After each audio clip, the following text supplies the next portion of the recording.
Intro go. You knew I was going to do that. Welcome! As you can see, we have got Nick and Ant's forehead because he never looks at the camera. We're both branded today. I was actually going to put mine on a second ago, not because I thought you'd be wearing it, but I wanted to put a hoodie on. Anyway, welcome. I'm sure you're all glad to hear my voice and hear that I'm back. I'm sure you missed me last week. Heard it was a shit episode, actually. Everyone's just turned off, haven't they? For once. Right, let's get cracking. Let me find the first question. First question. What is something you want to do one day, in brackets, personal goal? I think the one that sticks out in my head that is a slight business goal, but it is more personal, is, and I think now is the time to do it, and I've said it probably since as long as Nick's known me for about 8 years, is to open a kids gym facility that is predominantly aimed at trying to deliver exercise, but predominantly for kids. Very similar to probably like Hyrox Kids has gone massive, hasn't it? But gamifying it, turning it into like fitness into a sport for kids, but gamifying it a little bit, or a lot, should I say. Fucking said it for years, and I've always put it off. Not put it off. It's just one of them that is a personal goal that means something to me that would fulfill me quite a lot. And obviously, it's a monster of a task, so that's probably why I put it off. But it's always, I'm sure Nick can back me up on it. I think one of the first conversations we had was this, like how you could web in Archon to support that in regards to the UVU part of it. And yeah, I just think it'll be immense. And that's been a personal goal for a long time that I've not tackled because I know how big of a job it is. And it's probably just not been the right time. And I've not faced into it and all of that shit that comes with it. But it is a personal goal of mine to do something like that in the future. But I think the actual time of that is now. The time for that is now. The time is now. So bye, you two. I'm off to do it. I've had this conversation with you about 3 times in the past 6 months, I think. Yeah, listen, it's been on the pad for a long time. You got Lexi now. She can be your assistant coach. Yeah, I thought that, to be fair. She can do the legwork. I'd just love to do something like that where essentially it'd just be an exercise base. You look at like gymnastics as a whole and all of that type of stuff. They gamify it, they put it in levels. I think it'd be class to do that from a fitness perspective and support kids to enter the fitness world away from just sport and turn fitness into a sport that then went into schools and then I took over the world. But honestly, that has been on the pad like a personal goal / for a long time. But I just know what it'll take to build that. I don't know if I could go again. Do you know what I mean? I'm getting on a bit here. What's a personal goal you have, Nick? I'm intrigued. I wanted you to ask Nick that question, not me. I'm really quite obsessed with the idea of getting a campervan now. Simon's looks cool, by the way. Yeah. Yeah, I'm a little bit obsessed with that at the moment. So that probably. Why you, Sky? This is a good question, this. I like it. Mine's really boring because it kind of is business related, but it's kind of not. It's personal, but I really want to go back to uni. And do what? A couple of things. Like the end goal, I'm kind of like looking at the pathways now, but the end goal is I'd like to do a master's in dietetics. Not because I want to be a dietitian, really, but being a dietitian removes some of the red tape that I have as a nutritionist, because nutritionist is not a protected title. So I feel like it will just open up more doors for me. And I feel like later on in life, soon, I would like to step away from like the fitness side of health and fitness and focus more on like clinical side of it, people that are struggling with certain illnesses, certain issues. Yeah, and not to sound awful, but step away from the very aesthetic based world of fitness and help people that really, really, really fucking need it. So yeah, that's one of my personal goals. And I also set a personal goal to start volunteering, and I'm going to be doing that soon as well. So volunteering doing what? In a hospital, just helping on the wards, just being a bit of a run around bitch, helping people do stuff, talking to patients, yeah, taking care of people, yeah. So I'm in a position to do so I'm doing it. Well, very fulfilling. Oh, what a lovely start to the podcast, guys. We've not Yeah. rinsed anyone. We've not rinsed the industry. Lead gen. Oh, back to it. How would you do lead gen in a commercial? You meant facility. Say, I would really have fun with it. I think I would play with the perception that people have of Hyrox.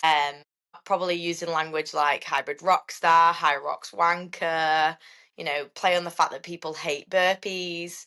And I'd probably have a bit of fun with those movements and try and get people doing them in some sort of like fun circuit, competitive, building people up. I think people sometimes step away from it or shy away from it because some of the movements are quite hard, like a burpee, right? Getting up and off the floor and jumping. For some people, that's really, really, really difficult. So I would have fun with it and kind of state the obvious in that people think it's just a bunch of dickheads running around, but try and make it really fun and introduce people to those movements in a fun way to just, build up a bit of confidence in people and show them that it is actually quite fun.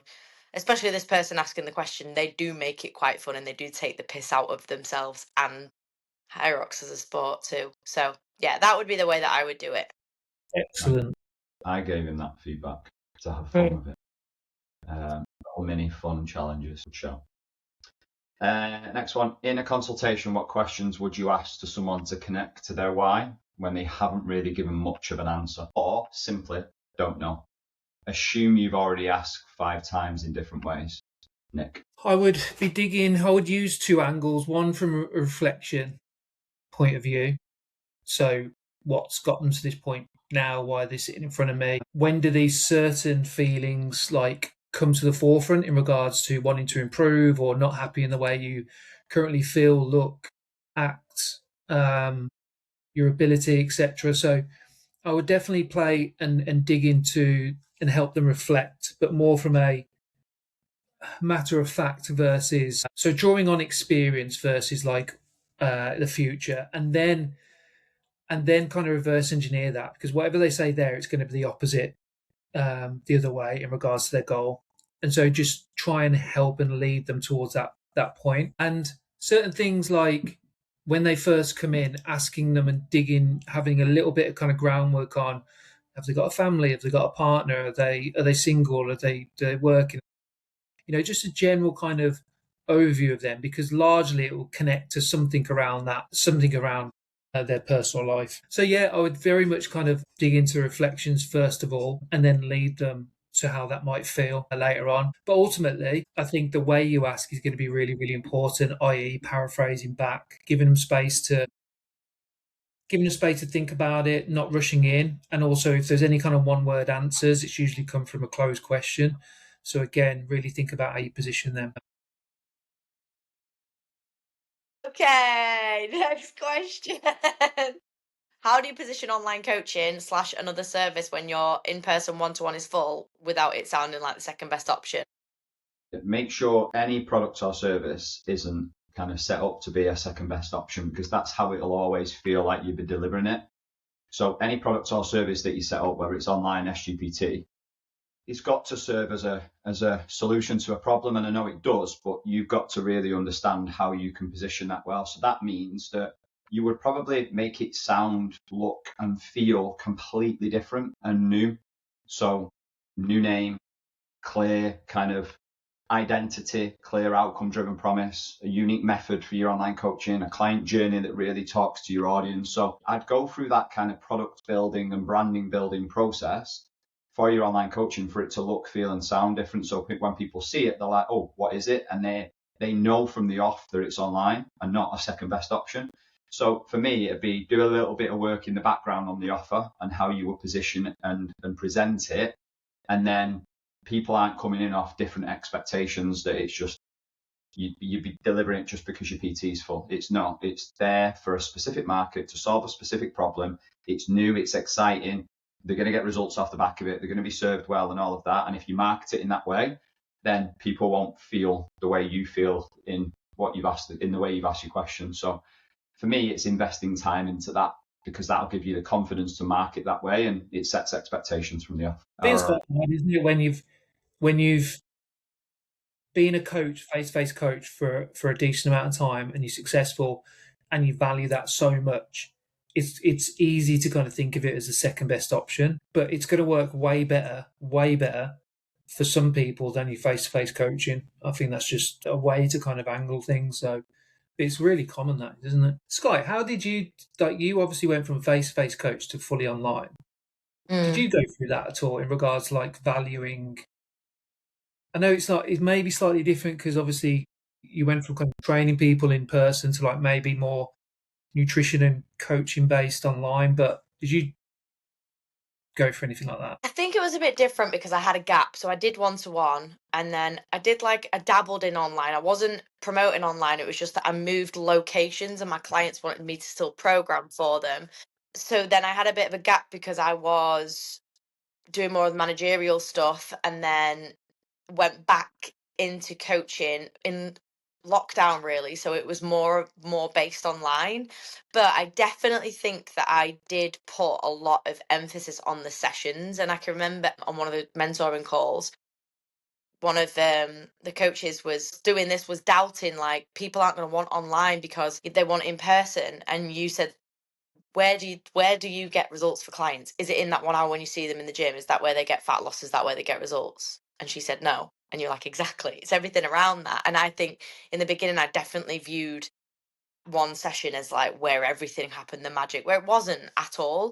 And the reason I wasn't getting people results was because I was focusing too much on that session and not around everything else that happens, the wraparound care, the wraparound service. So when I came back to coaching, it was probably a good thing that it was online, because you have to think about the wraparound service. You have to think about what else they're getting because you're not with them in the gym. So yeah, I definitely used to put a lot of emphasis on that. Sweet. I'm going to ask, there isn't a few questions there. We answered Anne's question last week. I just don't think she's heard it. There is one that's you've missed. Oh, okay. How did you come up with the concept of the client journey? Who's answering that question? Nick. I think it's a natural state of where people go through. I think we've all experienced, having clients that we've taken on knowingly and unknowingly, and almost them being stuck might be the wrong word, but stuck is the word I'm going to use, just stuck in the same monotonous routine, even how much you change the kind of program around. I think with that kind of, I think we've all got the viewpoint as well, is that we want to coach people away from our business versus rely on our business and rely on us. And I think that naturally kind of falls into the ethos of what you go through in a client journey in regards to, when people come to you, and for this person, like, he's more kind of rehabilitation, dealing with people in pain, right? So we want to take that pain score from a high 7 or 8 down to a 2 or a 3 and get them mobile and then build the foundations back up again. So it's just a natural way that you can map out for the want of better terms, a macro cycle, and put that in a way that people who don't understand programming and progressive overload understand it and then grab hold of it, and they know what it means to them. And it just has that added benefit of that. It really helps to pull people through your business and give them what they need at different points, and also retain people as well. So, yeah, I think it stemmed from that kind of ethos of, I don't want you relying on me. I want to coach you away from me, so to speak. And if you want to stay because you love it, brilliant. Happy days. So yeah, would you say any different? No, I think it's the painting the picture for people beyond what their perception is. So people can really start to see it's more than just personal training. It's more than just coaching. It's well thought through. It's future paced. And it tells a story as well of what to expect. And I think it's quite hard to articulate that sometimes in what it is that we do and how we do it, because in most cases we're very individual with how we deliver as coaches.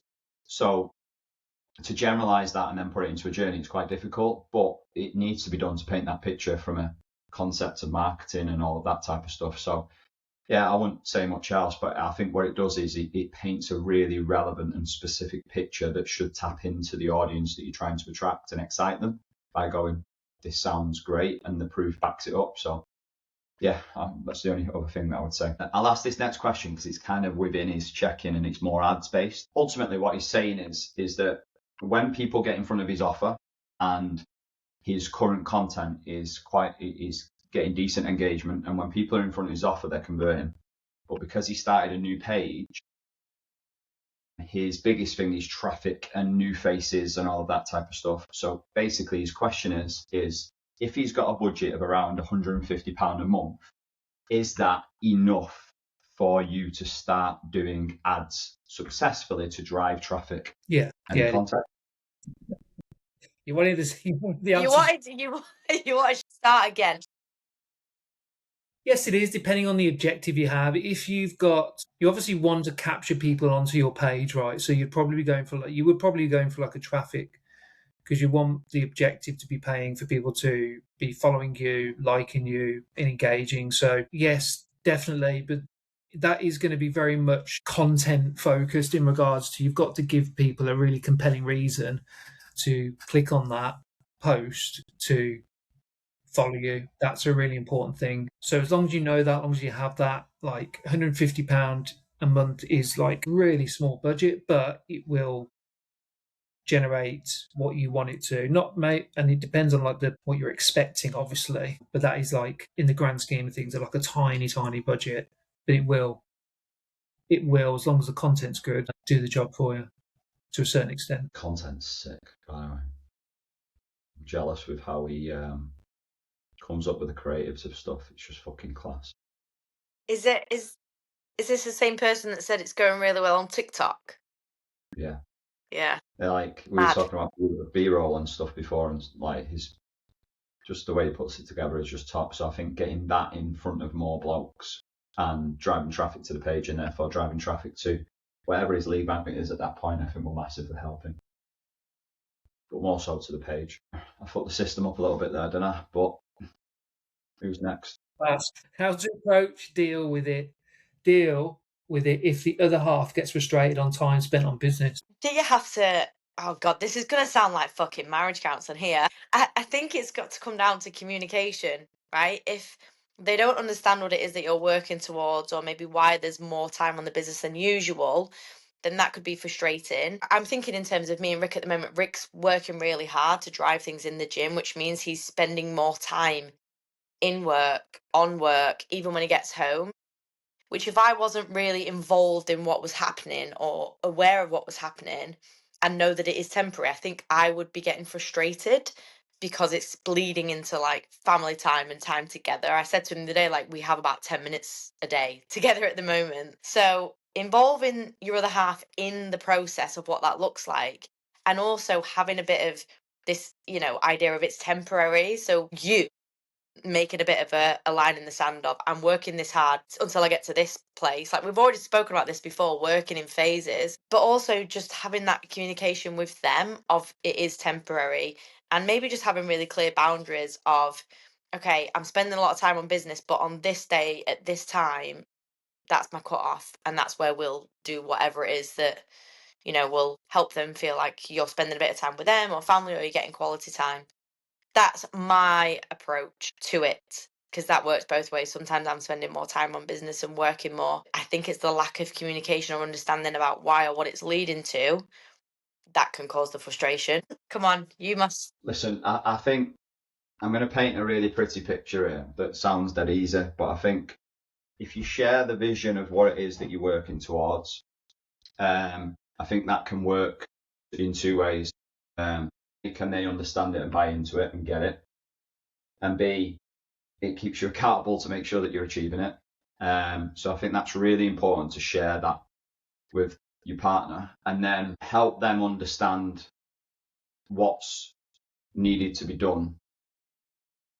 Like you just said, the seasons of kind of work that potentially is expected.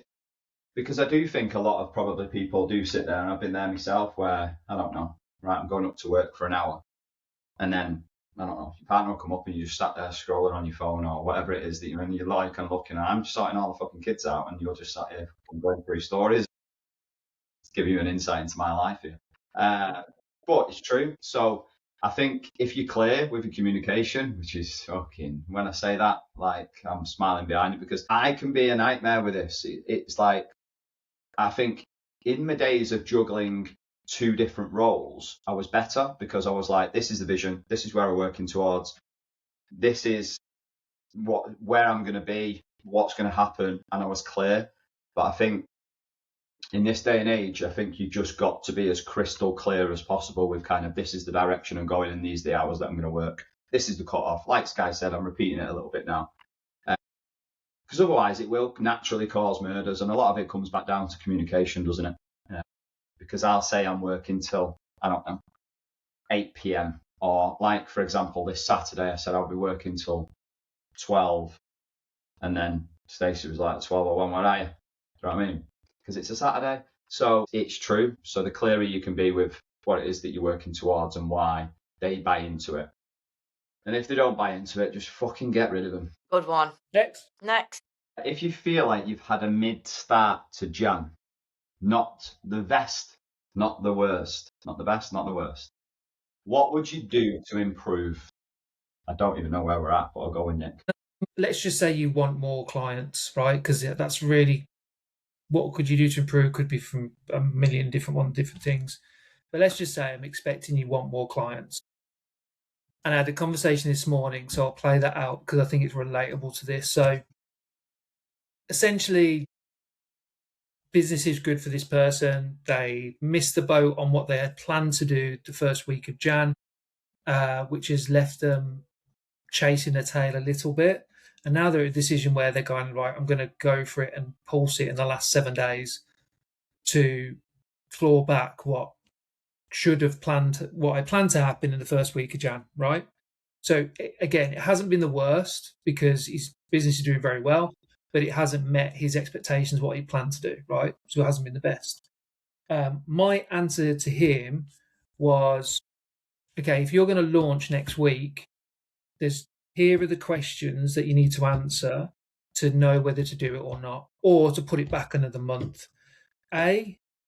Right now, can you think of more than 10 people you've had conversations with over the last 3 weeks who are in the position to be, well, that offer sounds like something that would help me based on the conversations you've had, right? If it's a no, then in my opinion, you probably haven't built up the level of awareness and conversations and therefore content or gym floor work to get to that conversational point, right? Or i.e., you haven't got the equity built up in your audience on social media, your email list, or on the gym floor. So I personally would say no, you shouldn't be launching now. You should be focusing on doing more of that to launch successfully later, because what will happen is if you launch now, it probably won't go as expected. You'll be pissed off. You'll feel like January shit. And then that will have a knock-on effect to February. So that is the question you need to ask yourself right now. Have I done the inputs? Can I think of 10 people right now who this thing I was going to offer them, whereas front-end offer or core offer, would be perfect for them? If you don't know that, in my opinion, you haven't done that groundwork to put yourself in a position to offer. And so if that's the case and you want more clients, you can go after people on the gym floor. Like he's basically gone, right, well, best place is gym floor because that's the quickest way I can get understanding and position something. I'm like, right, if you're doing that, prepare. He's got 3 days before he goes away. Prepare to be in the gym for 16 to 18 hours. And what you've done up until this point, you've got to quadruple to get anywhere close to what you want. So hopefully that paints a little bit of a picture on how to kind of approach that, because I'm assuming you want more clients. And if you haven't done that groundwork, you'll either leave disappointed or you end up disappointed because you haven't built that equity up, or you've got to make a decision whether you're going to do the work over the next 10 days. Like, I don't mean do the work and jump on the gym floor and talk to 5 people. I mean, be in the gym 16 hours and talk to 25 people a day. Be able to position something. There's your that's how I'd kind of approach that, assuming that's what you're after. Anything to add?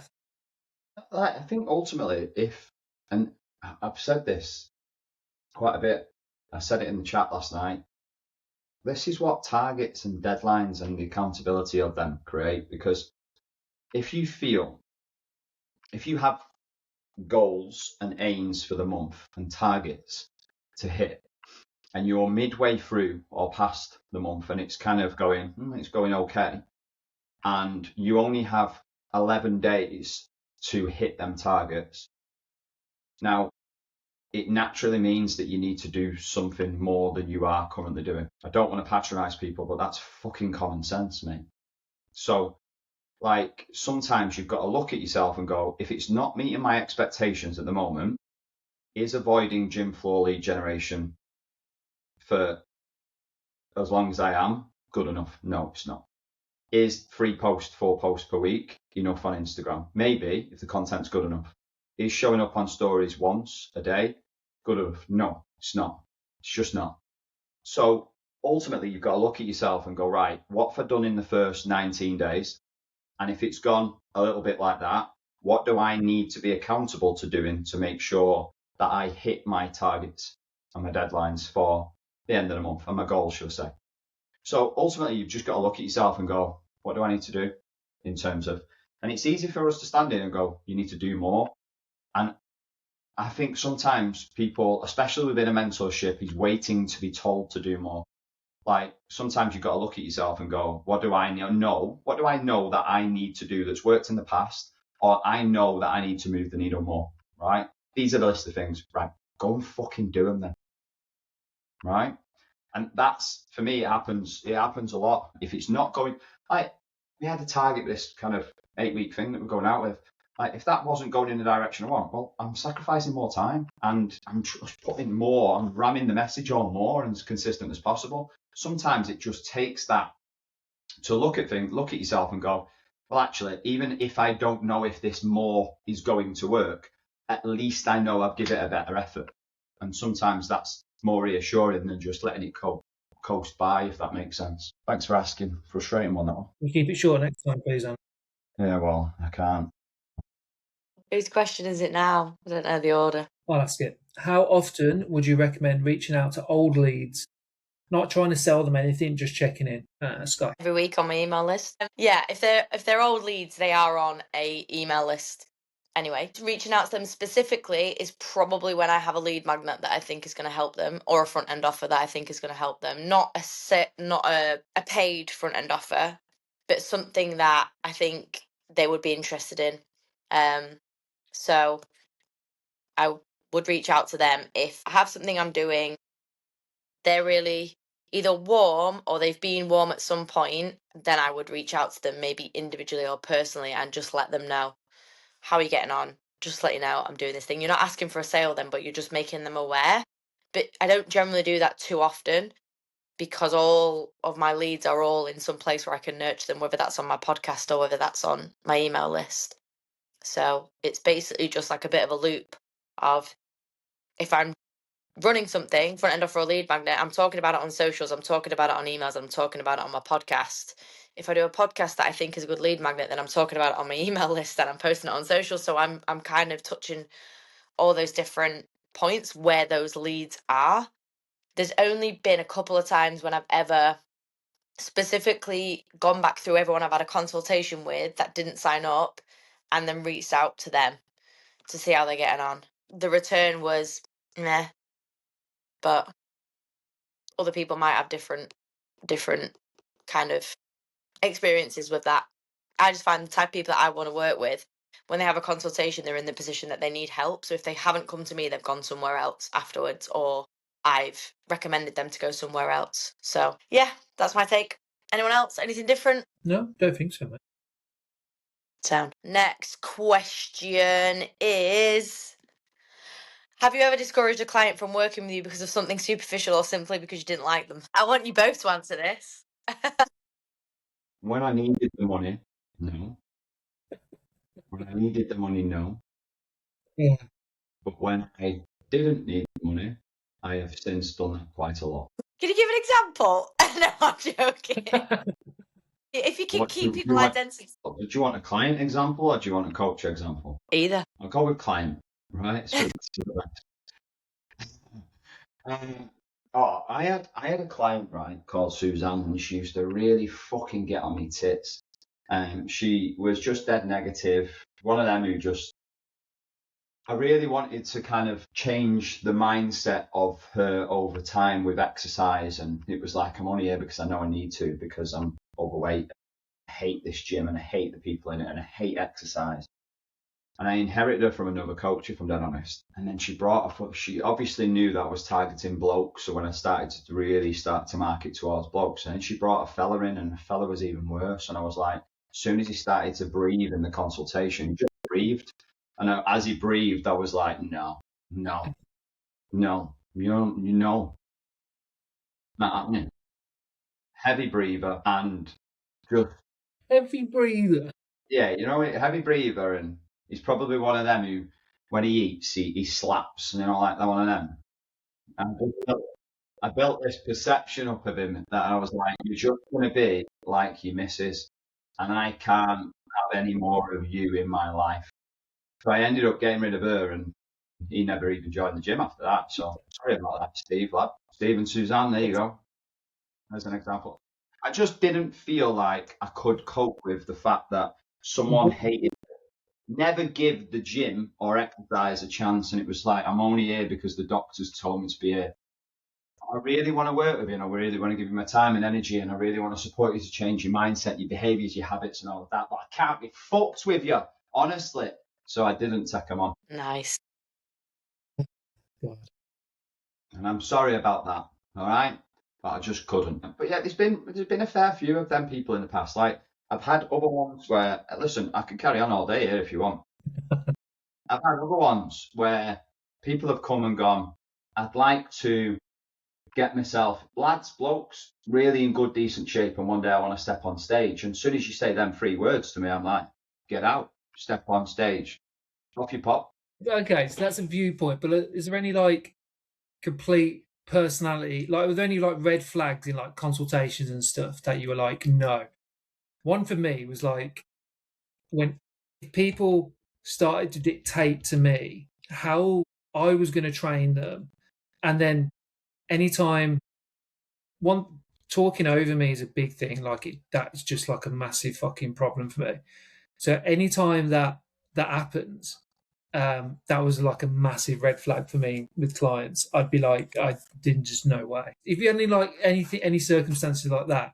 I feel like you have a lot of red flags. I feel like you've got lots of red flags that you can just pull out and go, no. No, not low. No, but like, yeah, maybe dictating their program, dictating like as soon as people would say certain things like it's a complete personality clash, do you know what I mean? Yeah, I can't think of any more apart from Steve's breathing, if I'm honest. I think it's difficult when this usually happens when it's cold leads, right? Because I never get people come to me that I don't like as a person. And I think it's obviously because their values or their kind of beliefs and views are somewhat aligned with mine. That's why they've booked in a consultation. But this 100% used to happen in like Pure Gym when I'd get random people email me. I remember a guy got in touch through my email address on the website and was like, oh, I want sessions, but it's early morning before work, so start work at like 7 a.m. or something. He was working on the oil rigs. So straight away I was like, well, I don't fucking want to be doing our 5 sessions. But at the time I was like, I do need the money. So I put my price up slightly and like arranged to have these sessions with him. And then on the weekend he got pissed up and started messaging me on the weekend. And I was just like, no, absolutely not. I can't remember what it started with, something like just like, oh, we're looking forward to coming in training next week. And I was like, yeah, be great. And then it was like 1 a.m. and yeah, honestly, it was like, and then it started to just be like, really, it wasn't even that inappropriate, but it was just weird. And I was like, look, can you just stick to like my working hours if you want to contact me? And he carried on, and I was just like, no, I'm not working with you, pal. You've clearly just gone on the website and just like, not to generalize, but been like, right, I want a bird. She'll do. I'll email her. Yeah. Hey, there's so many stories thinking back like this. I remember when I used to train these blokes who were well off in the Fitness First in Whitefield that I used to work with. And I was with them for ages, and then they'd get me to coach their daughters. Like, and the way they used to talk as if to say, like, as if they were trying to arrange a fucking marriage between me and the daughter. It was weird as fuck. I swear to God, I was young then as well. Yeah, there's been some weird ones. Anyway, just watch yourself out there, kids. It's not safe. Personal training like, is it? The practical answer is, right, if you're in a position financially where someone in your business is making doing your job quite difficult and you don't feel great going to that session, you don't feel great going to work with them, it's going to impact the actual service that you deliver. So you have to have a bit of a word with yourself about whether you can repair that relationship or get over the differences or not.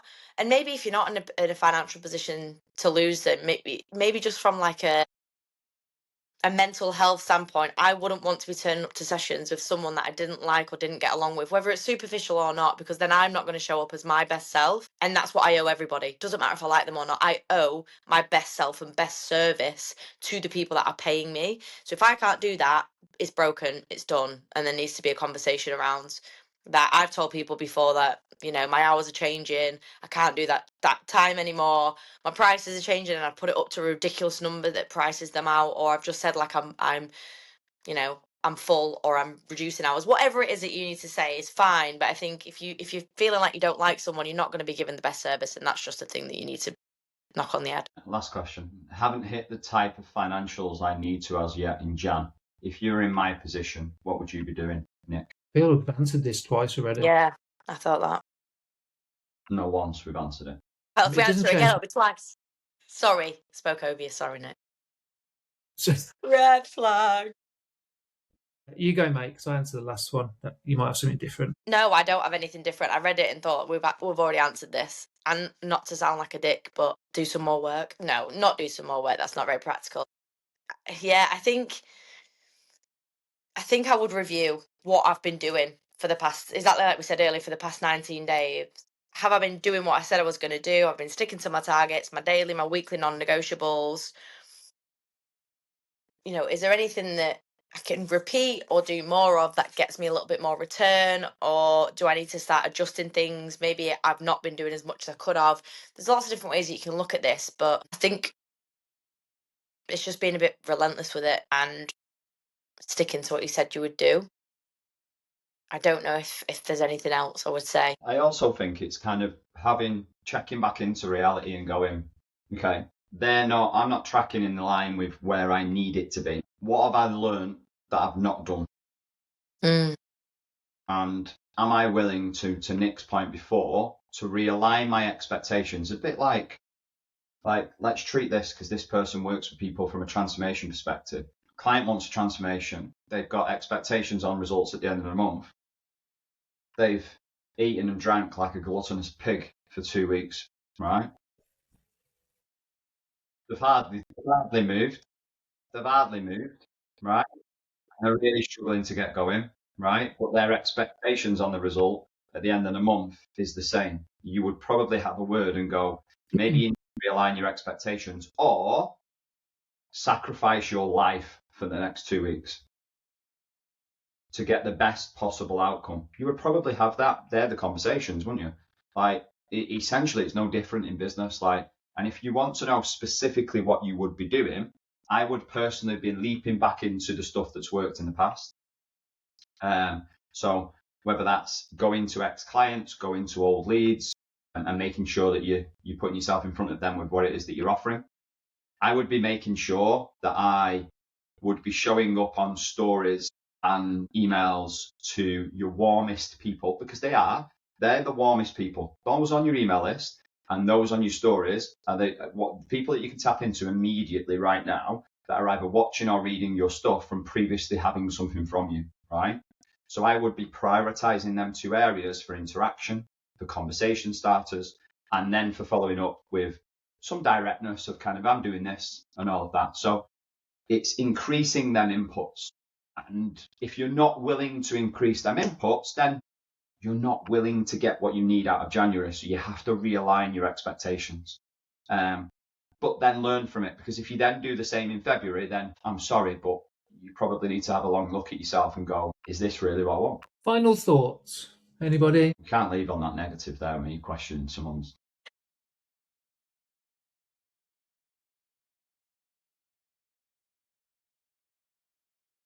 I also think that it still isn't the end of Jan.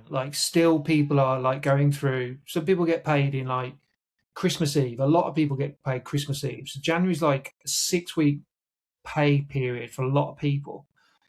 And Mhm. have you are your expectations a little bit skewed in regards to that? And no, that's not everybody, and people are getting sales now, and they have got sales for weeks. But also, I agree, but you can't disappear and then pop back up again and expect things to be different. And I know this person knows that.